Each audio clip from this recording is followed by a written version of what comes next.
삼성전자 광주 사업장이 한 해 수십만 대를 생산하던 냉장고 생산 라인을 폐쇄하기로 했습니다.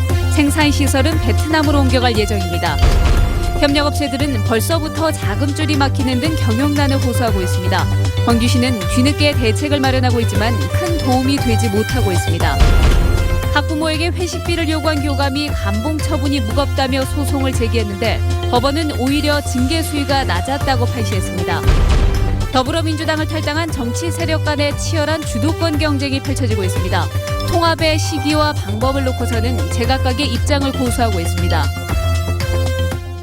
여러분 안녕하십니까? 삼성전자가 광주 사업장의 냉장고 제조라인 한 곳을 이달 중순 통째로 폐쇄하기로 했습니다. 한 해 수십만 대를 생산하던 핵심 생산 시설을 뜯어내고 베트남으로 이전할 예정입니다. 대규모 생산 라인 이전 우려가 현실화한 셈인데 지역 경제에 큰 충격이 예상됩니다. 먼저 김철원 기자가 보도합니다. 삼성전자 광주 사업장의 냉장고 제조 라인이 폐쇄됩니다. 삼성전자에 따르면 광주 사업장에 있는 냉장고 제조 라인 3개 중 김치 냉장고를 만드는 1개 제조 라인이 이달 중순 폐쇄될 예정입니다. 이 생산 라인은 한 해 수십만 대의 김치 냉장고를 만들어 온 국내에서 규모가 가장 큰 설비로 광주 사업장에서도 가장 오래된 것으로 전해졌습니다.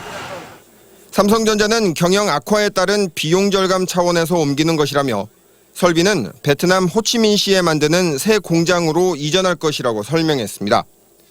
그러면서 김치 냉장고는 이미 있는 라인에서 통합 생산하기로 했고 인력도 재배치할 것이라며 이번 설비 폐쇄로 인한 인력 감축은 없다고 덧붙였습니다.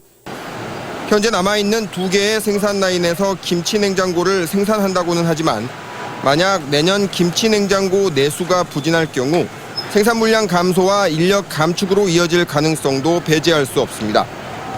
세탁기와 냉장고, 김치 냉장고와 에어컨 등 4가지 생활가전을 만들고 있는 삼성전자 광주 사업장의 한 해 매출은 4조 5천억 원, 직원은 3천여 명 정도로 광주 경제의 17%를 차지하고 있습니다. 광주시와 지역 경제계는 이번 생산라인 폐쇄가 가져올 경제 파급 효과를 가늠하는 한편 혹시나 또 다른 생산라인 폐쇄가 나오지는 않을지 삼성전자의 다음 행보에 촉각을 곤두세우고 있습니다. MBC 뉴스 김철원입니다. 한 해 수십만 대 생산하던 설비가 없어진다면 당장 협력업체들에게는 불똥이 튈 수밖에 없습니다. 하남 산단의 협력업체들에게는 벌써부터 자금줄이 막히는 등 생산시설 폐쇄 여파를 피부로 느끼고 있습니다. 계속해서 정영욱 기자입니다. 삼성전자 광주 사업장에 부품을 납품하는 협력업체들에게는 이미 지난해 하반기부터 비상이 걸렸습니다. 생산 라인이 폐쇄된다는 소식이 전해지면서 은행들이 협력업체들을 상대로 한 돈줄 죄기까지 들어갔기 때문입니다. 생산 라인 폐쇄가 눈앞에 현실로 닥친 지금으로서 협력업체들은 출도산을 우려하고 있습니다. 매출 급감, 그다음에 이제 먹을거리가 없어지는 거죠. 쉽게 말하면 연쇄 부도까지 걱정을 하는 거죠. 이 때문인지 광주 상공회의소가 매 분기 발표하는 광주 지역 제조업의 기업 경기 실사지수 BSI는 2009년 1분기 이래 7년 만에 최저치를 기록했습니다. 전기 전자업종의 BSI가 다른 지역에 비해 더욱 큰 폭으로 떨어졌는데 하남 산단에 파다하게 퍼진 삼성전자 생산 라인 폐쇄 소문과 무관치 않아 보입니다.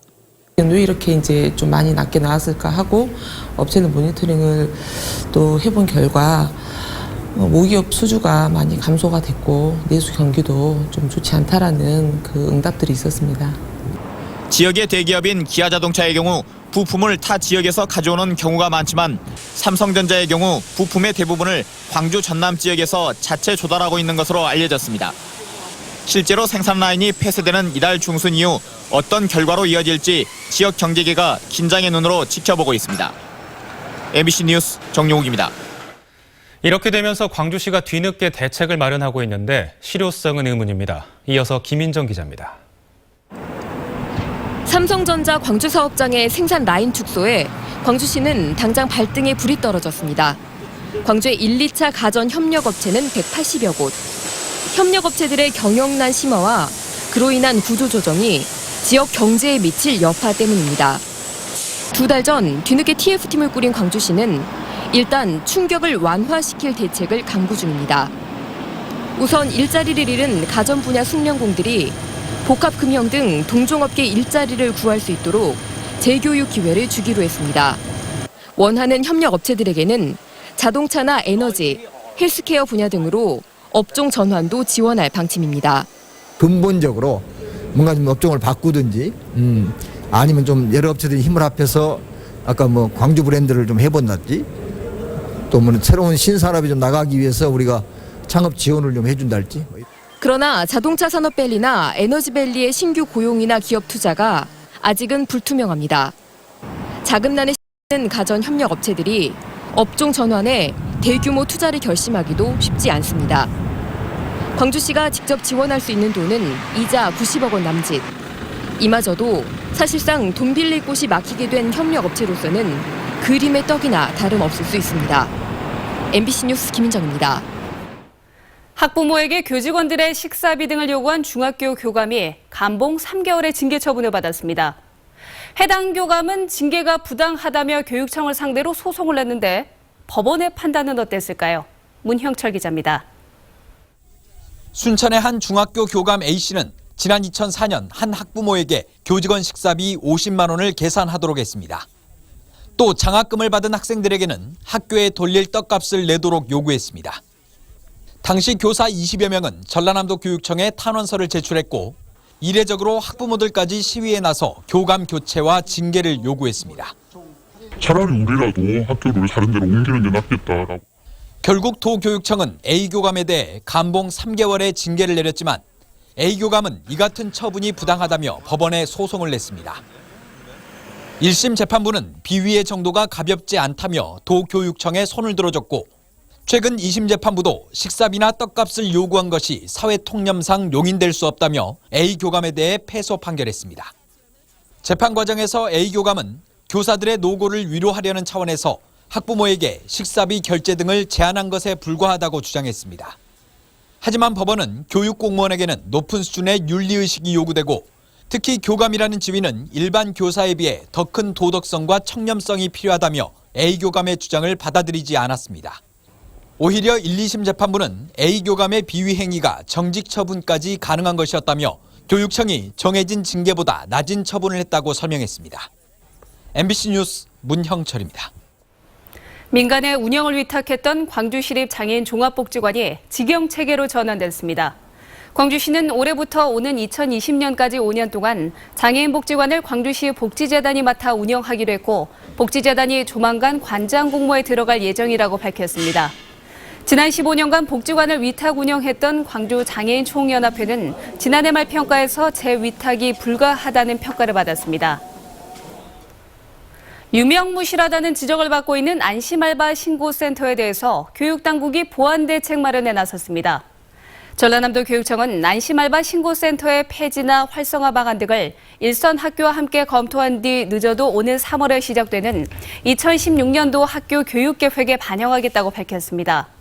안심알바 신고센터는 청소년이 일하다 받은 피해를 학교 전담교사에게 알리면 전담교사가 노동부에 대신 신고해주는 역할을 하며 전남에는 7곳에 설치되어 있습니다. 더불어민주당을 탈당한 야권 신당 세력들 내에서도 주도권 경쟁이 치열하게 전개되고 있습니다.